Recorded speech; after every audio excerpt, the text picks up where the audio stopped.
Welcome into today's Patriots Training Camp Practice Report brought to you by Safety Insurance. I'm Alex Barth alongside Scott Zolak here from day 3 of Patriots Training Camp up above the practice field. As uneventful a camp practice as you'll see, really this one was the Patriots. Not even shorts and shells, no helmets.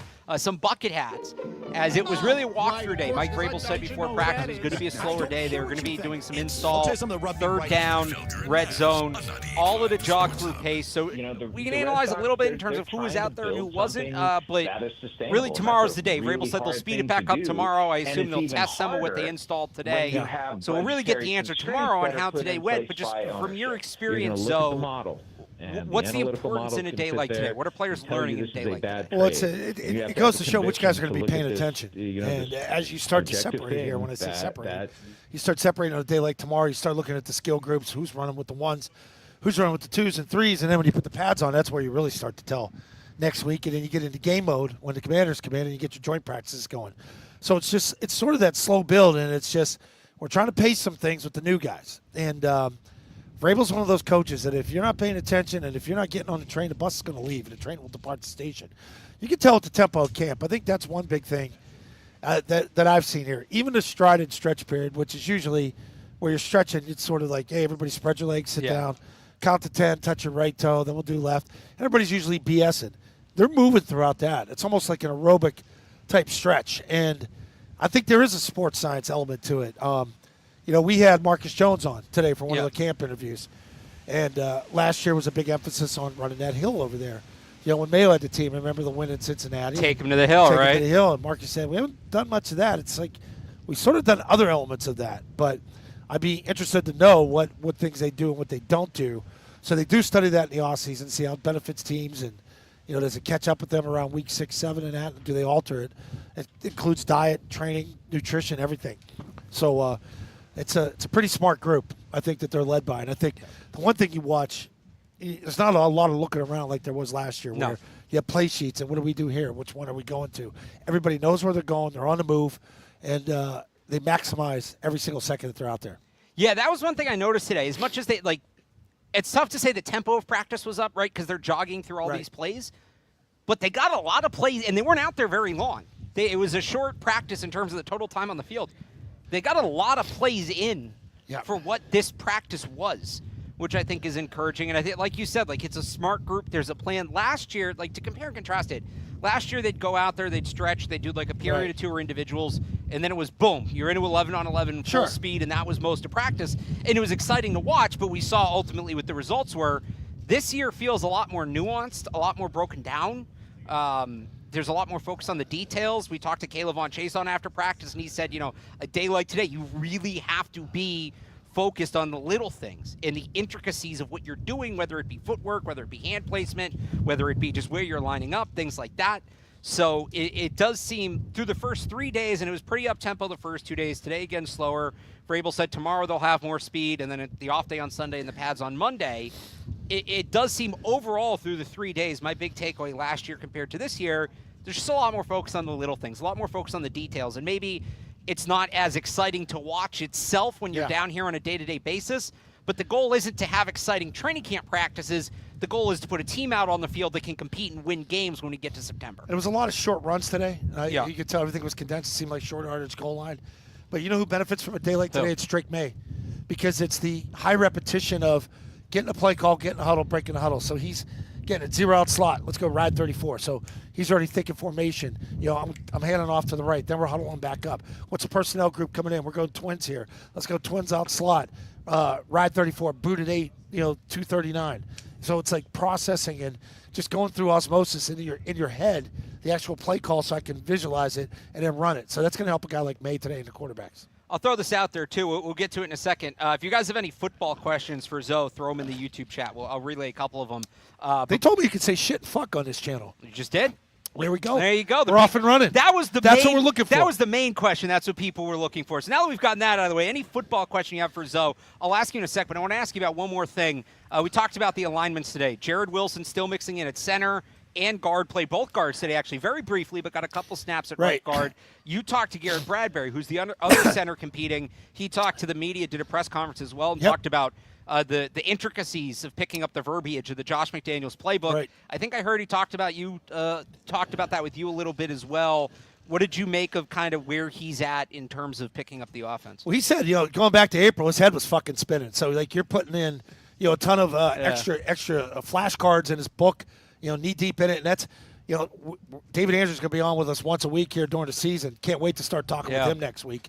And the amount of knowledge that those centers have to know, it's almost like the quarterback. Like I said today, it helps a guy like Drake May. It's also going to help a center, whoever's in at center. Because you're thinking, okay, I'm looking at the two guards next to me. Which guard do I trust to make this certain call, certain tag call? Am I going to slide right? Which nose guard are we going to be playing against? Is he overshaded one way or the other?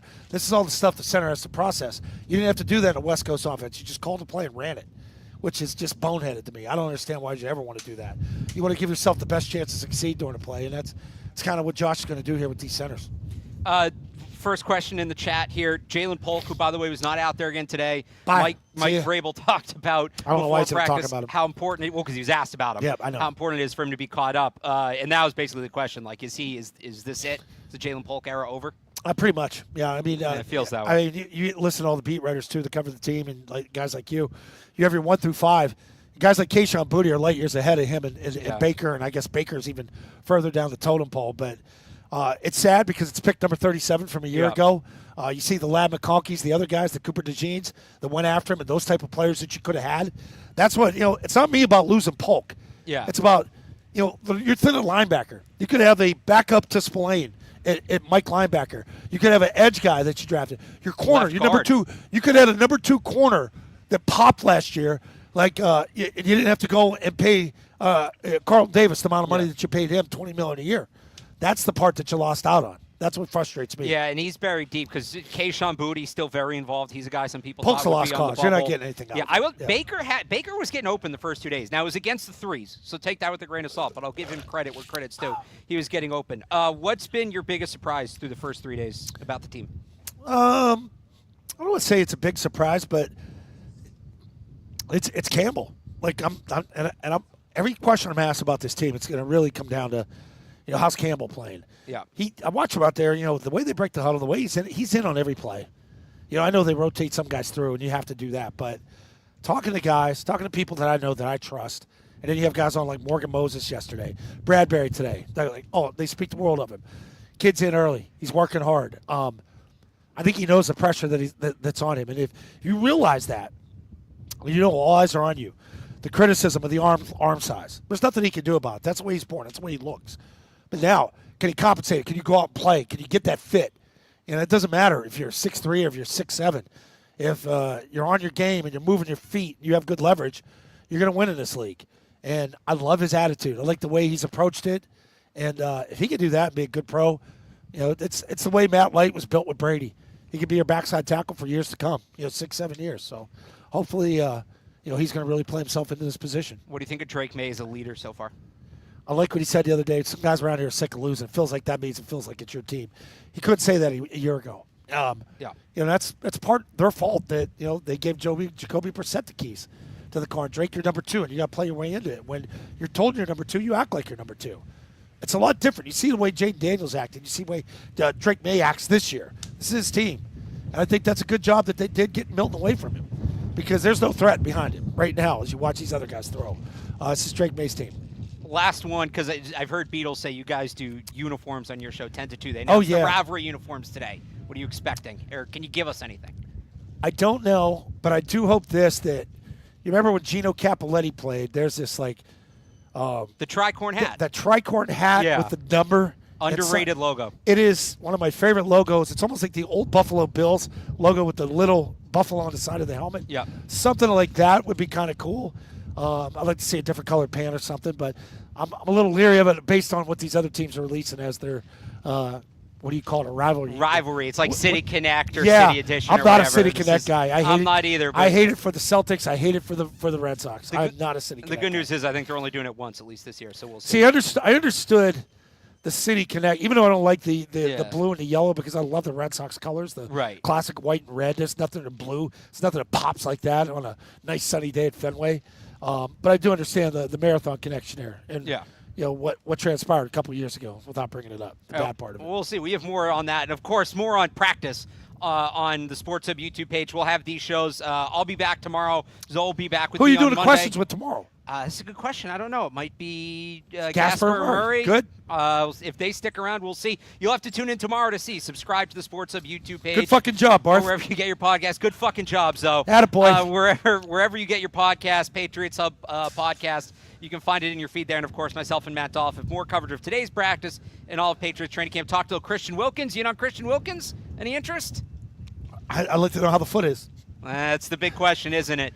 Doesn't matter if he can't stand, he can't play. More on that. Jalen Polk, Keon White, more 985sportshub.com. For Scott Zolak, I'm Alex Barth. Thanks for tuning in. I'll talk to you tomorrow, and we'll be back on Monday.